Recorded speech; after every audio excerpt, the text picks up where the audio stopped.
guys, Dr. Epic here, back with some more Metagel. Today I wanted to talk about an integral but often overlooked part of the Mass Effect games, namely their exploration systems. Let's get into it, but first, thank you for clicking.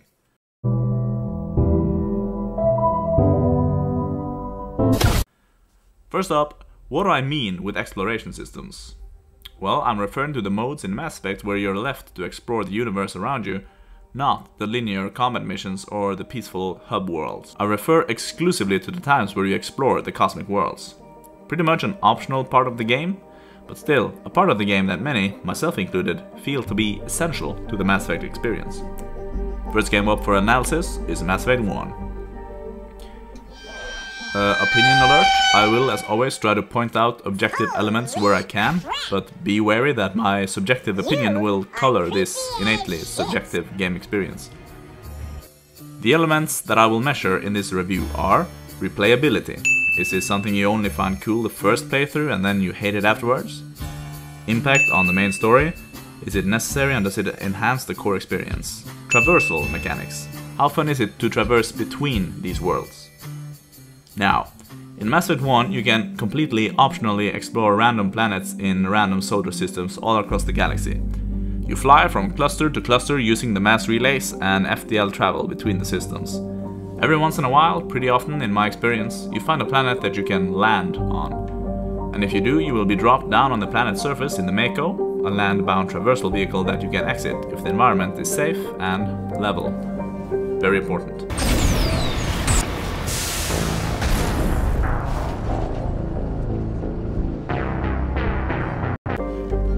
While on the surface you can roam around finding collectibles.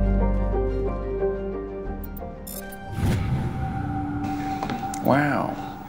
Completing side quests, some with more handcrafted encounters than others. 3 more of these outposts left to clear out? This should be fun. Get him off my land!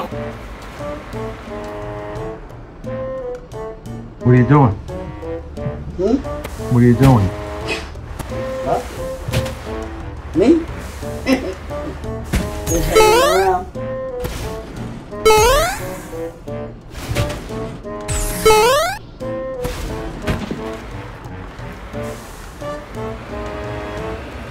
Let me tell you something, man.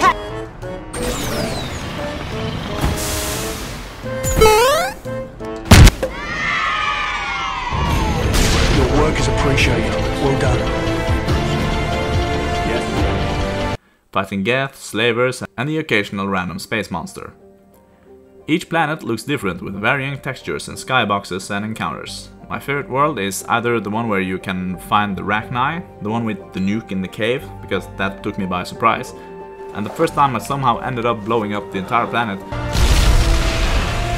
as well as the planet with the best pet in Mass Effect 1. Check out my pet video. I have fond memories of wasting my nights scrounging for every bit of new thing on the Mass Effect 1 planets. A considerable amount of fans consider Mass Effect 1 to be a more complex game than its descendants, usually in regards to its skill trees, leveling and customization of combat gear and weapons. But the exploration system was also a bit more complex in some ways. With that I mean, in Mass Effect 1 you can explore a ton of different worlds, much more than in the other games. I assume some fans just cringed when I said different worlds, as there is a just case to be made that the worlds aren't significantly different from one another. They claim they are all just copy-paste encounters with reskinned environments. They claim that my custom Dying Light map is more intimately crafted than these worlds. Hot diggity dog! This place is magnificent! There are no rules, man. We're lost. No. Bruh.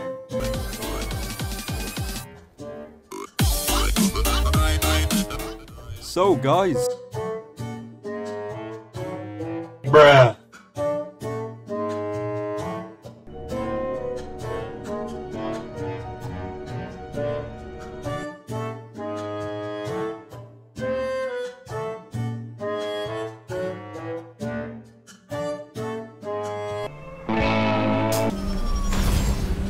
This claim has merit and is legitimate. However, as a sweaty fan that is entertained by even the smallest details, perhaps due to brain rot, and marginally varying code, I found it to be sufficiently cool to discover the small differences planet to planet, like a massive red sun, or hidden Rachni song, an encounter, hidden pyramids, and that time you found out that the Proteans had a close encounter with cavemen. I personally liked it. Something a lot of people had further complaints about is the exploration vehicle itself, the Mako. Instead of words, I'll just explain using video footage.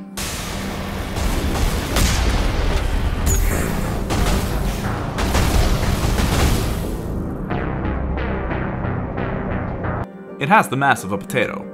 It bounces more than Call of Duty's best character.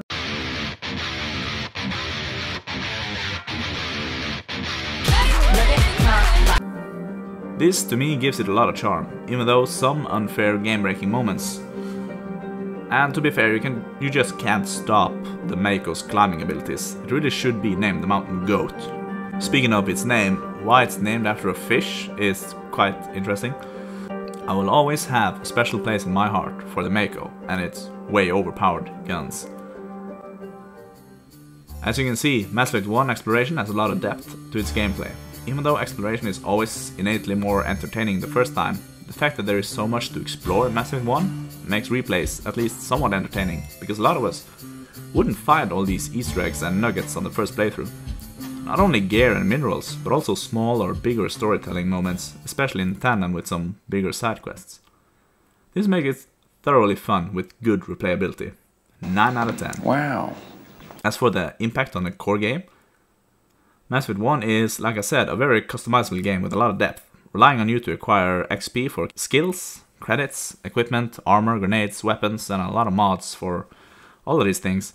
You can gain a lot of these things exploring the worlds of the Mass Effect 1 Milky Way. This indirectly affects the story mode drastically in how each and every combat encounter plays out. This gives the exploration system a fairly significant impact on the core game. 8 out of 10. Alright. As for Mass Effect 1's traversal mechanics between worlds, they are as simple and bare bones as they get in the Mass Effect games. You point and click on what cluster you want, and after that you click on what system you want, then what planet you want, press A to land if possible. There's no limitations on traversing other than the cluster system having to be unlocked beforehand through story progression. You get some cool mini-stories, I guess you can say, on each planet with scientifically inspired data on gravity, atmosphere, history, etc. This core of the traversal mechanics are present in every subsequent Mass Effect game, which a lot of players, like myself, appreciate. This serves its purpose, and though in retrospect, after looking at more complicated traversal mechanics in the following games, this is just serviceable but not as impressive. To be fair, it of course has its charm and unique aesthetic, but in summation I'll have to give it a 6 out of 10. What? Wait until the end of the review for the summation of all the points. Next game up is Mass Effect 2. This game did away with almost all of the exploration aspects of Mass Effect 1. In the core game, most of the exploration takes place in the hub worlds or in linear story missions like on Omega or Ilium, etc. This is not what I want to analyze, however, like I said in the beginning of this review. Mass Effect 2 introduced the N7 worlds though, that are basically more handcrafted side missions than in Mass Effect 1. In return, there's way fewer of these missions than the Mass Effect 1 worlds, at least in my experience. That said, there's not super few of these N7 missions, as you can see the list on the screen right now. I really liked encountering these and I have a lot of fond memories with these. Even though Mass Effect 2 generally is more streamlined than Mass Effect 1, a lot of people must agree that it's more polished and in some ways more impressive, like in regards to the more detailed encounter that the devs managed to craft. My favorite N7 world is probably that old crashed ship that you can find that was teetering on the cliff. The fact that these are so well designed and hidden like gems throughout the galaxy make them pretty fun and add good replayability, though marginally less so than Mass Effect 1 in my opinion, due to the lesser volume of them. Also, while discussing this, it is imperative to mention the Firewalker DLC. In response to the rubber ball phobic hate towards the Mako and the more is less hate towards the Mass Effect 1 worlds, BioWare made this DLC with more handcrafted, fairly linear, but to some degree open world as well, side missions called the Firewalker missions. These were fun enough with some cool story-driven quest lines, at least on surface value. On replay I just speed through these missions as fast as I can to try and satisfy my inner speedrun any percent demon. I clearly have no other choice! Everyone has one. I like these demons. I like these missions. I don't like demons. So I'll say Mass Effect 2 has good replayability in its exploration system. I'll give that a 9 out of 10. Wow. Like Mass Effect 1, the Mass Effect 2 exploration has indirect impact on how well you manage to arm yourself and upgrade yourself and your ship. Both imperative and highly integral part of the Mass Effect 2 experience, in particular, since poor endgame preparations can lead to unforeseen consequences. Some of these missions have impact on your Mass Effect 3 save as well, like the one where you could choose to dispose of some sensitive Cerberus data to either Cerberus, yourself, or the Alliance. To be fair though, I cannot for the life of me recall that this had any noticeable effect on Mass Effect 3. Perhaps like 5 war assets like Diane Allers or something. Hashtag still more impactful than the collector-based endgame decision of Mass Effect 2. Good impact though. Alright. As for the traversal mechanics, Mass Effect 2 has some elements that I really liked and some that really bore me. Positives? I like to feel a little scared when exploring clusters a bit too long, because if you go too far, then you will lose all your precious mineral resources if you empty your fuel tank. And the reason this sucks donkey dung and it, in the sense that it's scary, is connected to Mass Effect 2's most roasted mechanic, which is the planet scanning system. Uranus. In Mass Effect 2 you have to scan planets to gain important resources, not only for player upgrades, but for upgrades pivotal to achieving a good ending. Sounds cool, right? But the planet scanning is, to a lot of people, really boring. And I guess to play devil's advocate, I have to say that I actually find it a bit soothing and almost like a meditation activity. It also made finding those rare anomalies on the planets more exciting. But it does, I have to admit, it does really slow down the gameplay experience, like really much. There's no question about it. It's not exactly riveting streaming material.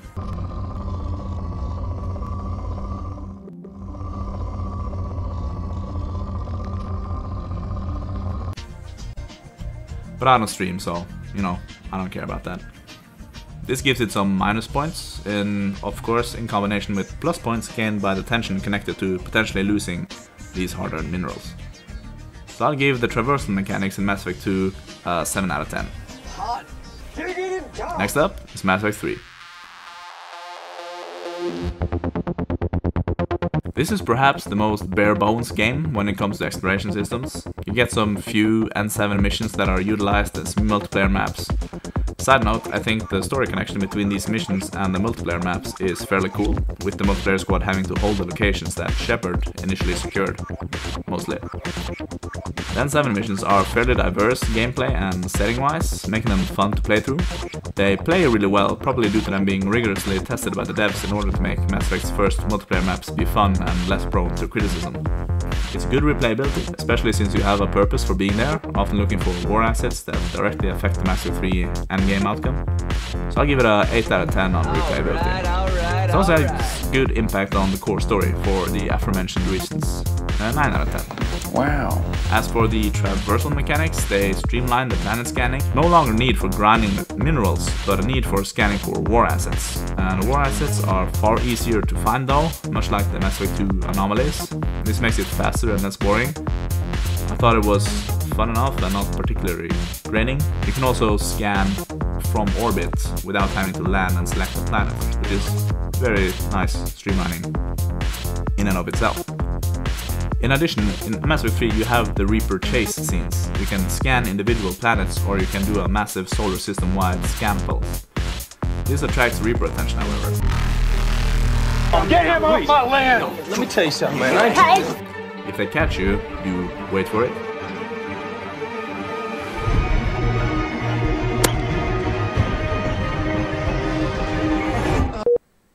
Respawn immediately.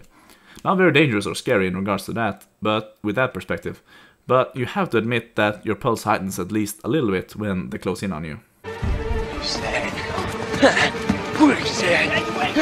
The fact that they take over the system if you get busted, however, introduces a tangible risk to scanning planets and systems that at least I always try to avoid. Like Mass Effect 2, you have fuel you have to watch, but there are no consequences for emptying the fuel tank, besides you lose credits when you have to refill it. Something that you have to do, you know, either way. But, it can be problematic to be out of credits if you have to reach a solar system for a story mission and you have no more money to buy more fuel.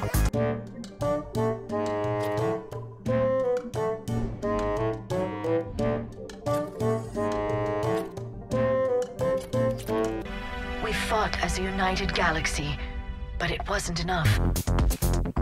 So this loses points because Mass Effect 2 had better tension when you're traversing between worlds in regards to the fuel. And I think it's better that because you could lose your precious minerals in addition to credits that you needed to refuel. In summation, for traversal mechanics, I'll give Mass Effect 3 a 8 out of 10. Alright. Next and final game is Mass Effect Andromeda. In this game, they brought back a massive focus on exploration, something which was streamlined and downplayed in Mass Effect 2 and Mass Effect 3 compared to Mass Effect 1. The haters will say there was a reason that Mass Effect games moved away from the exploration focus, and this is one of the reasons Andromeda flopped. I think this is in one way not very nuanced, but there is a legitimate case though if you think about all the resources they spent on this, likely at the cost of the areas of the game which needed more work, like story, characters, etc., and did receive a lot of heavy criticism. Justly so, in my opinion. But I do think that the exploration system of Andromeda is perhaps the biggest success of that game. After all the patches, everything from the traversal mechanics to the explorable worlds and overarching story and theme constantly makes you feel like an explorer on a new alien world, at least new for a Milky Way explorer.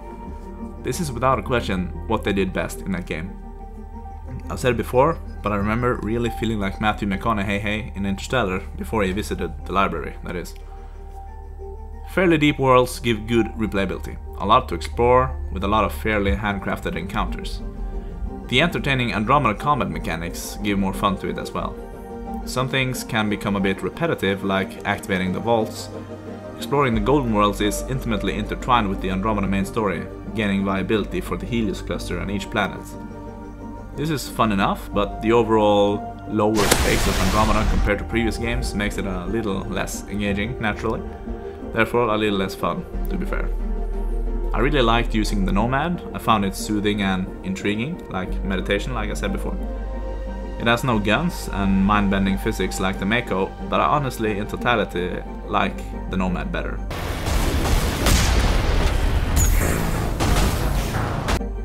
Once again, it was clear that the exploring system of Mass Effect Andromeda was where most of that game's focus and quality went. They initially wanted No Man's Sky stylish, procedurally